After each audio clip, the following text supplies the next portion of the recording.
মৃত্যুর একটা নির্ধারিত সময় আছে, ওই সময় যখন আসে 1 সেকেন্ড আগেও আসে না, পরেও আসে না। কার কথা? লিকুল্লি উম্মাতিন আজালুন ফাইযা জাআ আজালুহা লা ইস্তাখিরুনা সাআতাও ওয়া লা ইস্তাকদিমুন। মৃত্যুর জন্য একটা নির্ধারিত টাইম আছে, টাইমটারে বেঁধে দিয়েছে কে? ওই টাইমটা যখন চলে আসে 1 সেকেন্ড আগেও আসে না, 1 সেকেন্ড পরেও আসে না, অন টাইম আসে। কিভাবে আসে? On time. কথা বলেন, সবাই বলেন অন টাইম। আরো জোরে বলেন, death will come on time, death never late. মৃত্যু যখন আসে অন টাইমে আসে, নির্ধারিত একটা সময় আসে, ওই সময়ের আগেও আসে না, পরেও আসে না। 1 সেকেন্ড আগেও আসবে না, পরেও আসবে না। মনে করেন আপনাকে রব্বুল আলামিন 60 বছরের হায়াত দিয়েছে, আপনার বয়স এখন 50 বছর, আরো বাকি কয় বছর? এখন গোটা বিশ্বের সবাই মিলে যদি আপনারে মারতে চায়, কিছু করতে পারবে নাকি? কথা বলেন। আবার রব্বুল আলামিন আজ রাত 12টায় আপনার হায়াত কেড়ে নিবে, মালাকুল মাউত এসে রুহু কবজ করবে। দুনিয়াতে আর থাকার কোনো পারমিশন আপনার নাই, থাকার কোনো সুযোগ নাই। গোটা বিশ্বের সবাই মিলে যদি আপনারা রাখতে চায়, রাখতে পারবে নাকি? কথা বলেন। চলে যেতে হবে।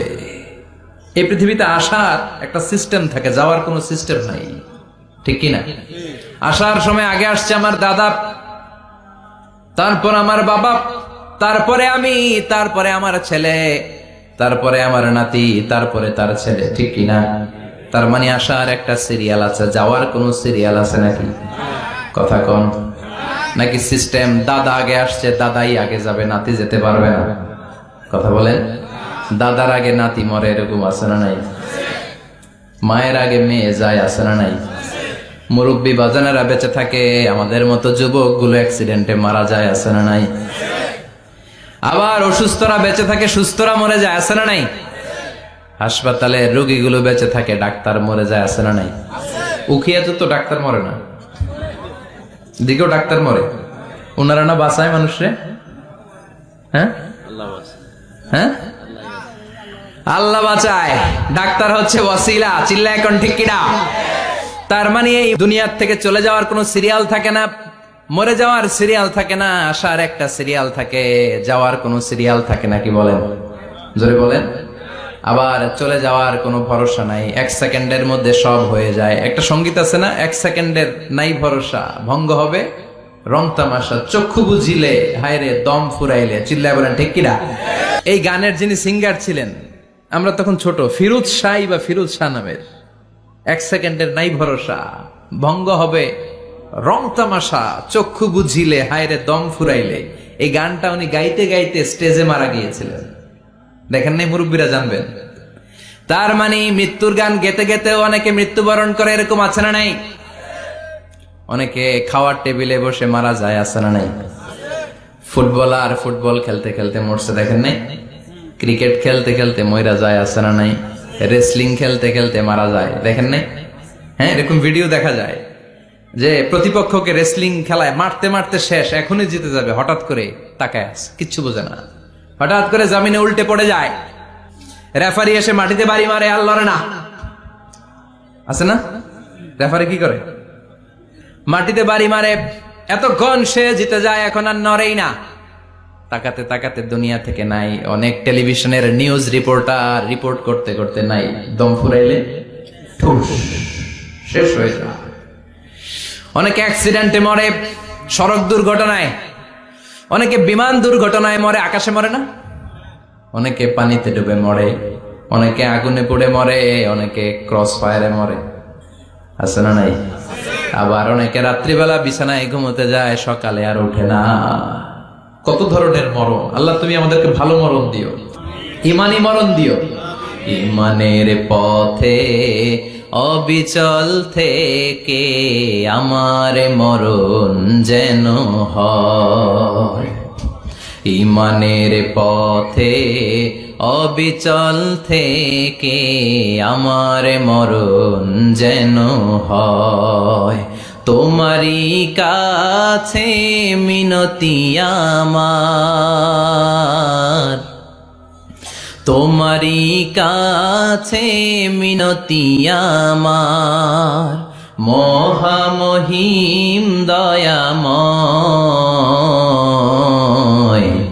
ইমানের পথে অবিচল থেকে আমার মরণ যেন হয়। চিল্লায় পড়ে না আমিন।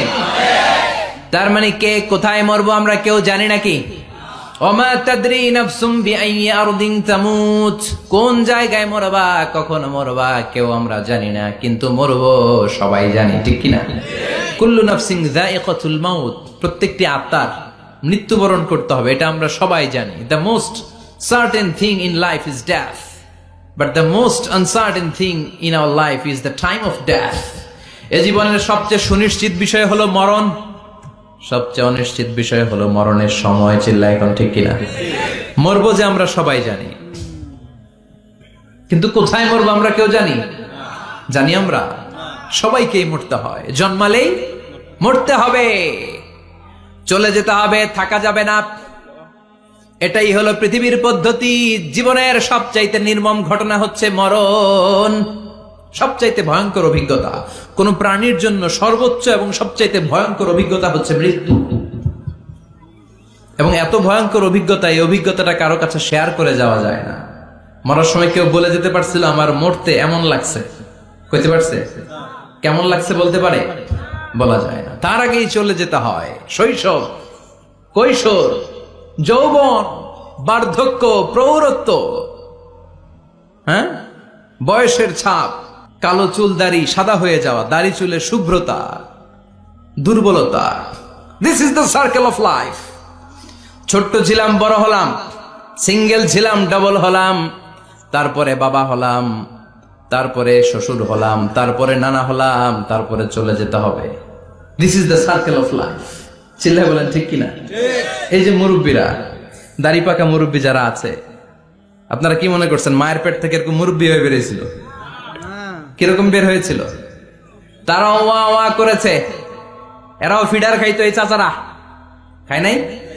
এরাও ফিডার খেত, এরাও মায়ের বুকের দুধ খেত, এরাও ছোট্ট বাচ্চাদের মতো গরমকালে পানির মধ্যে ডুবাইতো।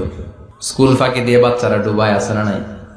বড় হলো, বার্ধক্যে উপনীত হলো। This is the circle of life. চলে যেতে হবে।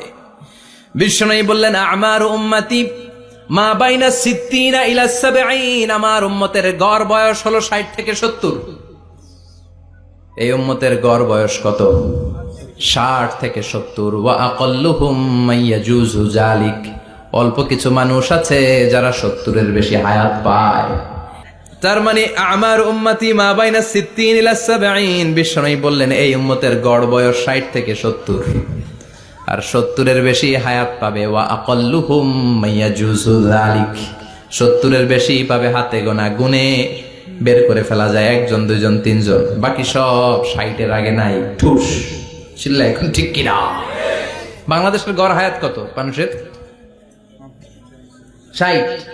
বিশ্বনবীর কথার সাথে মিলে গেছে। চিল্লা